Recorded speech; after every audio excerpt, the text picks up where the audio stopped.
Nima bugun xohlagan talabingizga javob beradi. Din, Qur'on, shariat xohlagan talabingizga javob beradi. Nima modadan qolmaydi desangiz, ibodat, din, shariat qolmaydi hech qachon.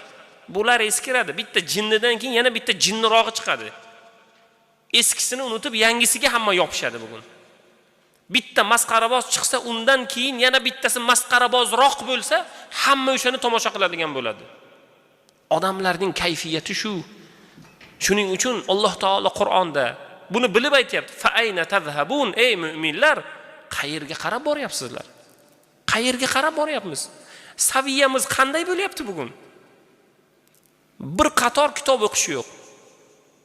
Borayotgan joyimizni aniqlash yo'q. Nima uchun bu ishni qilayotganligimizning ayn sababi yo'q. Nimaga mantiqsiz ishlar bugun ko'p? Folbinga boradi, nimadir deydi.